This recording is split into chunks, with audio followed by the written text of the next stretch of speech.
This presentation is to help you review the coverage of Exam 1, both for those of you in the web course and those of you in the other courses who either couldn't make class or who would like to spend a little more time reviewing what the answers were, solutions for Exam 1.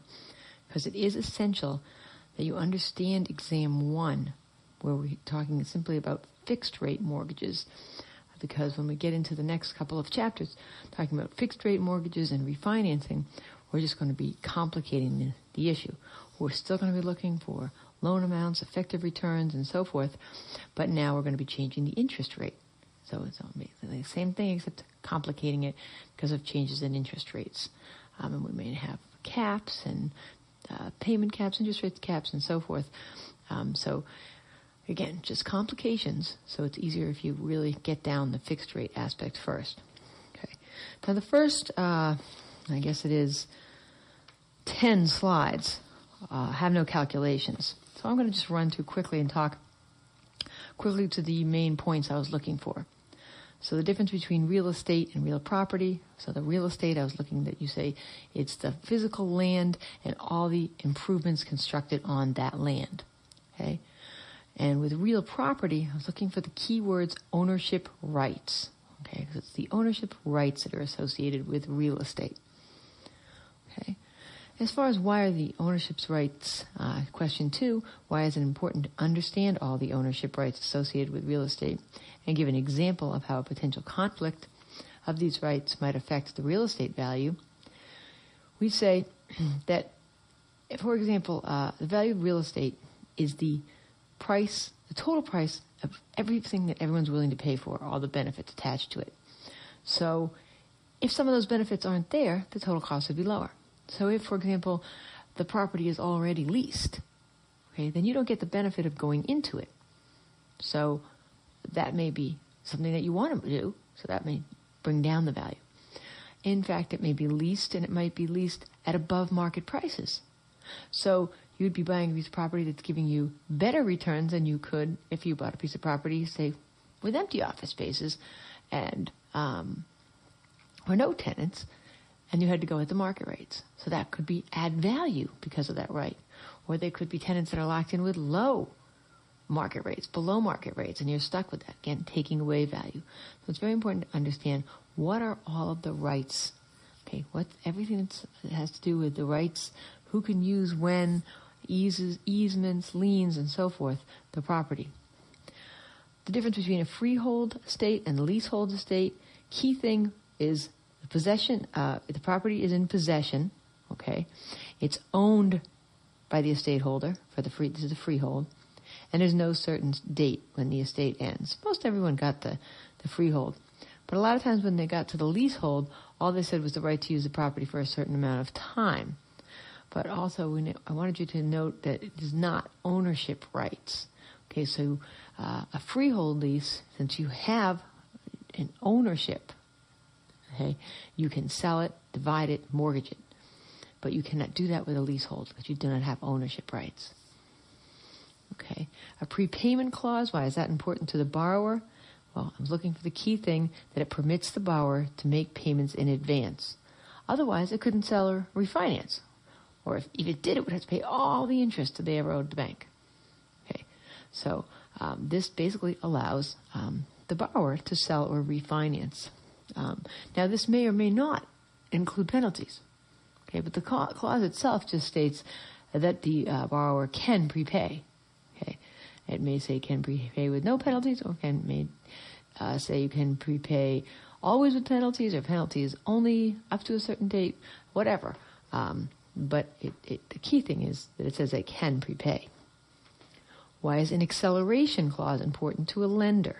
Okay, the key thing here is without it, the lender couldn't go forward once the borrower was in default and say that the entire loan was due. Okay, so all they could claim was whatever payments were late, okay, were due, but they couldn't say the entire loan was due once it was in default. So that's a very important aspect of the acceleration clause to the lender. Number 6, the historical summary of the publicly recorded documents that affect the ownership of the property is the abstract of the title. And number 7, The deed is the means by which the title is conveyed from one person to another. Number 8, a mortgage is best defined by a legal document that B, names the real estate as the security of collateral for the replacement of loan. And number 9, the best term describes a person, which best term describes a person who is the lender, who has the secured interest, which gives him the right to repossess the property if the owner defaults.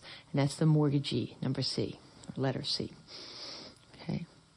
In 10, I wasn't looking for an awful lot, but there was key things wanted about each of these, chapter 7, 11, and 13. Just the key differences. Okay, chapter 7 is total liquidation. Okay, the other two are not total liquidation, they're restructuring, reorganization. Okay, so you can take your debt, reorganize it, figure out how can you pay this, or most of it off, some of it off. So you reorganize. You don't just liquidate and say, okay, I'm released of all my debts. Okay, so chapter 7 is liquidate, release your debts, start over with a clean slate. Okay, where chapter 11 and 13 are not. They're reorganization. Let's see what we can do, pay these people back, get back on track again. Okay, so what's the difference between 11 and 13? 11 is for businesses and 13 is for individuals, again, under certain limitations. Okay, so those are the key things I was looking for. Now, 11, let's look at the next slide. Okay, so in problem 11, Sally expects to receive monthly payments of $100 at the end of every month for 6 years, or 7 years, excuse me. So that's 84 months. Okay, so I wrote a little timeline there. And what they gave you was how much should she be willing to spend for this investment if she wants to earn 11% annually.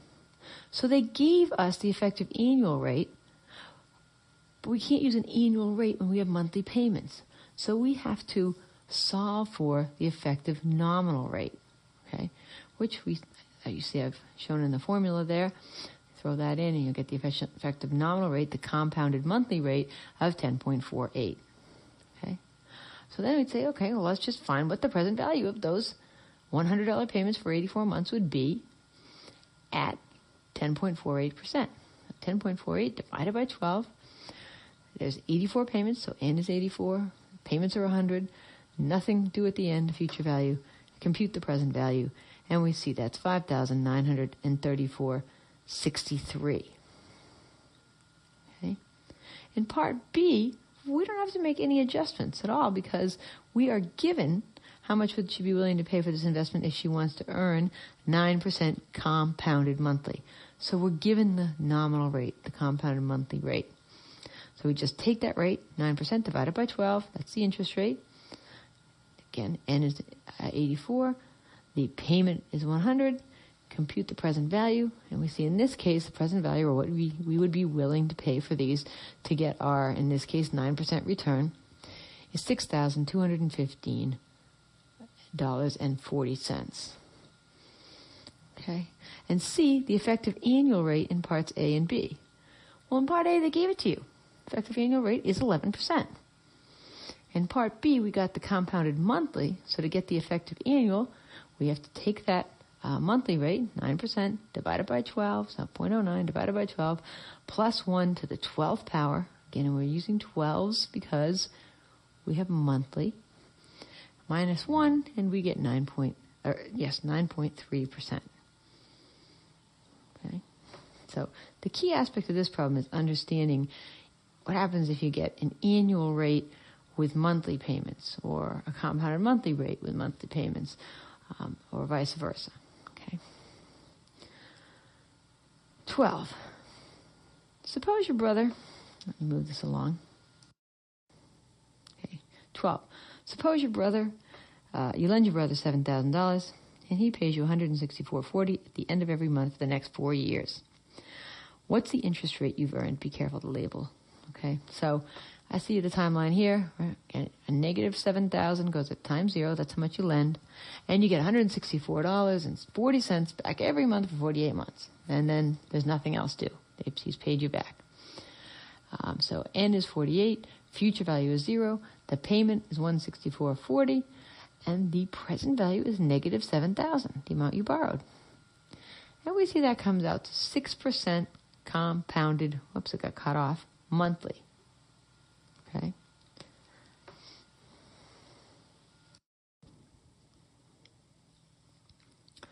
Problem 13. The question here is, suppose Mark is offered a piece of property he expects to sell in 7 years for $75,000. So you see on my timeline, 7 years or 84 months, I have the $75,000 out there. And he expects his property will pay him an income of $450 at the end of every month. So you'll see end of every month for the 84 months, I have $450.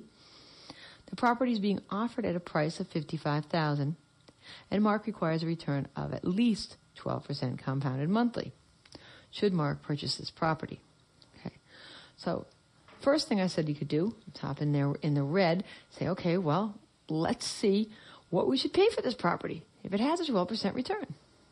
So I assigned the payment to be equal to the $450, the future value to be equal to $75,000, the interest rate 12 divided by 12, so we want a 12% compounded monthly rate, and is 84.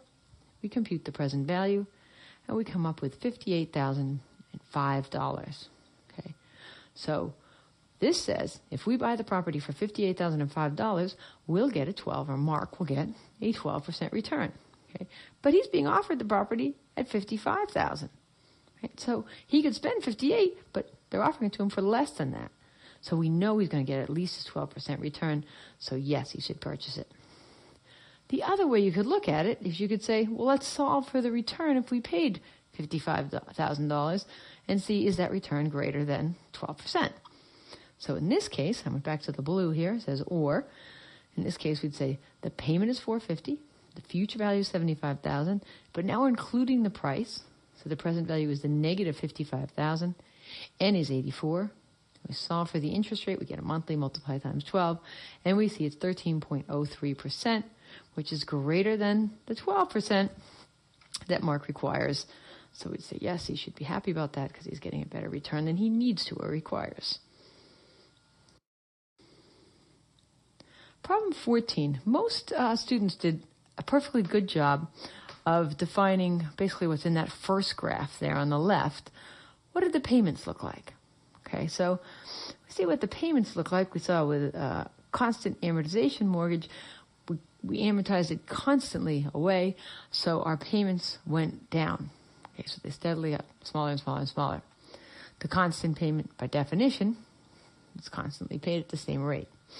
And the gradual mortgage payment was started out below the constant mortgage payment, but then came up right above it and then leveled off and stayed even. Okay, so as far as how the cash flows, who had the most and that forth, most of the students you got fine. Okay, where it comes into play is the next question: what are the advantages to the borrowers and the risks to the lenders?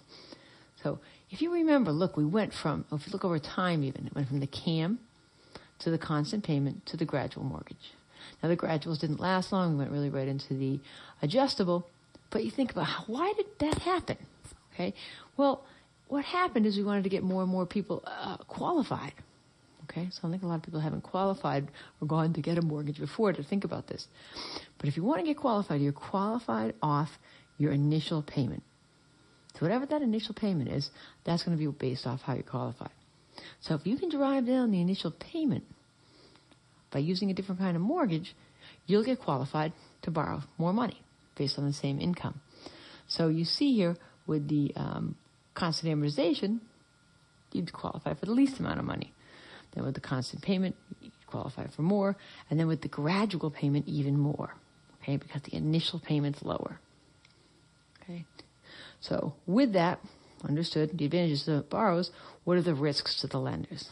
Now, one risk no one mentioned at all was this idea of interest rate risk. These are all fixed rate mortgages. So interest rates go up, and these lenders are stuck with that rate. That's one. We'll get that out of the way right away. The other one that comes up is this issue of default risk. Okay, so this idea of who's going to get stuck paying if they default. So is there more default risk? And that kind of plays into the next slide, the next graph, on this slide, the graph on the right. This is a graph of the payoffs of the mortgages. Okay, so what's the loan balance over time? Okay, so with constant amortization, we see it's steadily going down. With the constant payment mortgage, you'll see it never goes above that dotted line, which is the loan value itself. So the loan never gets above its original value, but you can go 10, 15 years out before you're really starting to make any real significant dent into it. Okay, but then with the graduated payment, we see that it actually goes negative for quite a few years before it then starts to come back and become positive until we pay this off. So they're all paid off at the same amount of time, but you'll see at any given point in time, the largest amount of the unpaid loan, the outstanding balance that's due, is on the graduated payment. So with the graduated payment too, you have the people's payments going up. So if their payments are going up, right, we have more of a higher possibility of them defaulting. And as the payments go up and it's possibly defaulting, we have the loan growing. Okay, so we call this negative amortization. Okay, when the loan gets larger over time than we started out with, and so that makes the graduated payment mortgage the riskiest, and next risky being the constant, and the least risky being the CAM, because at that point the bank is paid off its mortgage on a steady amount. Okay, problem 15. The problem, if anyone had a problem, either they were right, or some people tried to, with the constant amortization, when they found the balance of the loan, they subtracted out either the interest payment or the total payment instead of just the amortization amount, and then that threw the rest of their table off. Okay, so pay attention to that part. So with the CAM, we take the total amount of the loan, which in this case is $250,000, divide it by the total number of payments, 360, and we get $694.44. Okay, so that's the amount that we're going to amortize every month, same amount. Okay, so then I set up a little table here. First is the balance. So we start off with the balance of the $250,000. We calculate the interest. This is based off 6.5% compounded monthly, so we divide that by 12 and multiply that times the balance. So 1 month's interest is $1,354.17. I add, some people then subtracted the amortization from the interest, but you have to pay both the interest and the amortization. So you add those together and you get a payment of $2,048.61. Okay, but to get to the balance at the end or at the beginning of the next month, it's $250,000 minus the $694.44. Okay, which brings your new balance to $249,305. Okay, so you don't subtract the interest, or you don't subtract the total payment, just subtract the amount of amortization. Then you use that new balance times the interest rate to get your interest payment, add the amortization, you get your payment in year 2 of $2,046,097, and then we get our new balance and continue forth. Okay, so we see that, in fact, the amortization does stay constant, okay, $694.44, and the payment does decrease. With the constant payment mortgage, okay, we just say, okay, we're borrowing $250, that's our present value, for 360 months, that's N, add an interest rate of 6.5, so 6.5 divided by 12 is our interest rate. It's fully amortizing, so the future value is 0, and we compute the payment, and it's $1,580.17. Okay, and that's the same. It's constant payment, so that's the same for all years. Okay. Okay, slide 16. What is the balance on a 30-year constant payment mortgage for $950,000, 7% at the end of the 10th year? Okay, so the first thing we have to say is, well, what's the payment? Okay, because to find the balance at the end of any point in time, we need the present value of all the remaining payments. Okay, so we have to find the payment. So say, all right, we know this loan is for 360 months, that's N, it's at 7%, so interest rate is 7 divided by 12. It's fully amortizing, so the future value is 0. And we know we're borrowing $950, so our present value is a negative $950,000. And we compute the payment, and we see that payment then is $6,320.37. Okay, Then we say, okay, now we need to find the balance. Okay, that's what they're asking for, the balance at the end of the 10th year. Well, it's the present value of all the remaining payments. So it's a 360 month loan, 10 years has gone by, or 240 payments, 120 payments have gone by, so 240 are left. Okay, so N is 240. The interest rate is, again, 7%, so 7 divided by 12, fully amortizing, so the future value is 0. We calculated the payment above, $6,320.37, and you compute the present value. And we get $815,217.16. Okay, and that makes sense, too. It's 10 years out, so it's, about 15,000 or so, about 60, what are we there? Yeah, over 100,000 below that, but percentage-wise, it's not that large of a percentage. Okay, so but it's just below the 900,000. Okay, so there were some people who were coming up like $1.5 million, $1.2 million. Say, no, there's nothing that tells you this is negative amortization. You're increasing the loan. It's fully amortizing. So that loan value should be going down. Okay, these next two problems were pretty much problems directly from the ones that we did in class and the PowerPoint slides. But let's go through them.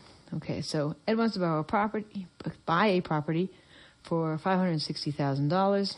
He wants a constant payment mortgage for 80%. The lender says he can get that loan for 30 years, 7%, with an origination fee of $1,500 and 2 points. Okay, so the first thing it says is, how much does the lender actually distribute? The lender takes first the $560,000 times 0.8, and they get a loan itself that you're borrowing, $448,000. Then from this, you have to subtract the origination fee, $1,500, and the 2 points, which is just 2% of the loan itself, the $448,000. And so the lender would disperse $437,540. Okay. Part B says, what's the effective cost to the borrower of assuming this mortgage, and assuming also that it's paid after 30 years. So take this mortgage on and pay after 30 years. Well, the first thing we have to figure out is, well, what is that payment? So the loan itself is for $448,000, so that's our present value to figure out the payment. Seeing that under B1. Okay, so number 17, part B, the first part, so 1. Present value is negative $448,000. N is 360. The future value is 0. And the interest rate it gave us on this loan is 7%. So 7 divided by 12, we compute a payment, $2,980.55. Okay. Now to find the effective yield. The key thing here, two key things I found with errors on students is, one, we have to use just the amount that was dispersed to us as the present value. So the present value is what you got in A, in part A, $437,540. N is the full 360 because we're holding it to maturity. Future value 0. We're holding it to maturity, so the future value is 0. Payment, we just had computed at $2,980.55, and you compute the interest rate, make it an annual rate by multiplying times 12, and we see, or I should say annual compounded monthly, at 7.24%. Okay. Now, part C should, again, the assumption for the effective rate for the APR is that it's the effective rate when we include the closing costs and we hold the mortgage full term, which we did do in part B. So that is the effective rate, 7.24. And we no longer do look for the closest eighth of a point. If you did that, I didn't mark it wrong on your test, but it just is 7.24. Or if in your test it just says okay, so let's say that you got, for part B, 6, and then you put 6 for part C, and I wrote okay. That meant it's the wrong answer, but I'm going to give you credit for it because you realized that whatever answer you got in B should be the same answer in C, which is the correct thought process in that case, so I don't want to mark you off twice. Okay, and the last part in this problem, part D, is assume the lender also imposes a prepayment penalty of 3%. of the outstanding loan if the loan's paid in the first 10 years. And if Ed repays the loan after 5 years, what's the effective interest cost? And then why is it different than the APR? Okay. So the first thing we have to do is say, well, what would be the balance we'd have to pay off at the end of the 5 years? So that's the present value of all the remaining payments. So it was a 360-month loan. 60 months have gone by, 5 years. So N is 300. There's 300 months left. The payments, find the present value of these payments, $2,980.55. Again, the interest rate on this loan, 7, so 7 divided by 12. Fully amortizing, future value is 0. We compute the present value, and we see it gets $421,708.79. Now, that's the balance you'd have to pay, but you're paying it within the first 10 years, so you also have to pay 3% of that as a prepayment penalty. So we crank that and say, okay, we take the balance, multiply it times 1.03, and we get the balance itself plus the 3% penalty, and that's $434,360.05. And that's what we use when we're calculating the effective yield as our future value. Okay, so you see the arrow there saying that's what becomes the future value of the effective yield. The present value is the amount we receive from the lender. In this case, the negative $437,540. This is only now for 5 years because we are paying it off. So N is 60. The payment's still the same, $2,980.55. And you compute the interest rate and make it an annual compounded monthly. And we see that that rate is 8.06. So that's the effective cost. And we see that it is quite a bit, almost a whole percentage higher than the APR. And the reason being twofold. One, because we're paying off this loan in a shorter period of time. So instead of having 30 years to spread out our origination fee and our points, we only have 10 years. Okay, so that alone would drive up the rate. Also the fact that we also now have included a prepayment penalty. Okay, so there's also that amount of prepayment penalty that's included there.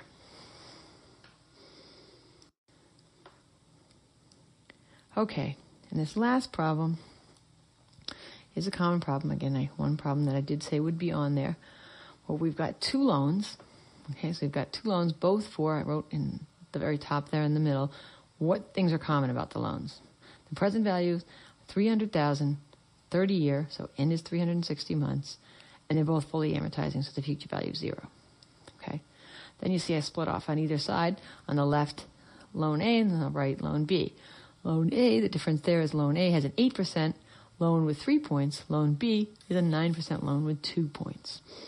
So to find out what's the other assumption is, I should note this, is that we will be paying this loan off after 5 years.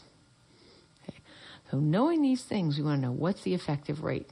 Let's say, which one of these should I choose? Okay, I see that A is a lower rate, but it has more points. And I'm going to pay it off very quickly in 5 years. So is A still better? Okay. So to do that, you have to first offer the payment of the loan, then use that payment to find out what is the balance at the end of the 5 years, and then use the payment, the balance, figure out what you'll actually get dispersed from the lender as your present value, okay, and figure out the effective cost. So it's 3 steps. Okay. So the first step, find the payment. Okay, so the common things between these two loans, you see in between number 1 there, the common things. Present value is negative 300. Both loans are for 300,000. Future value is 0, and is 360. For loan A, interest rate is 8 divided by 12, and so we compute a payment of $2,201.29. Loan B, the interest rate is 9 divided by 12, so the payment, computing the payment, $2,413.87. Okay. Now we need to balance at the end of year 5. So in both cases, for these two, the future value is 0 and N is 300. Okay, because 360 months to start out with, 60 have gone by, we'd have 300 left. But now in the case of loan A, we have a payment of $2,201.29, interest rate 8 divided by 12, and we compute the present value, and we get the balance at the end of year 5 of $285,209.09. On part B, The only difference is for loan B, I should say, is the payment now is $2,413.87. Interest rate 9 divided by 12. Compute the present value, which we see is $287,640.66. Okay. Now we use that in the effective rate calculation. So let's look at loan A first. On the left, present value is 300,000 times 0.97 because you have to pay the 3 points. So only get 97%. So the present value is negative 291,000. The future value is just the balance of the loan, the 285,209. N is 60 because it's 5 years we're paying it off. The present value of the payment, 2,201.29, and you compute the interest rate. The annual rate, compounded monthly, is 8.76%. For loan B, okay, the present value of the amount they receive from the lender is 300,000 times 0.98, because 2 points have to get paid, so we only receive 98%. The future value is the balance of that loan, which is 287,640.66, and is 60. And the payment, as we computed above, is 2,413.87. Computing that interest rate, then the effective rate on loan B of selling this after only the 5 years is 9.51%. Okay, so we're the borrowers, so the better loan to us would be the one with the lower return, or lower cost, effective cost, which is loan A. Okay, so I would say that you want to make sure that you can study these types of problems. Again, obviously the final exam cannot be as long an exam. This is a long exam already, and we still have another exam to fit in and then make a final up. So obviously can't be as long, but it wouldn't be anything more than these problems. Okay, so you want to make sure you can study these problems by knowing just how to use these fixed rates. It's going to help you do the spreadsheet problem. It's going to help you do your own mortgage and real estate analysis problem, and it will help you on future exams. Okay, and I hope these slideshows help.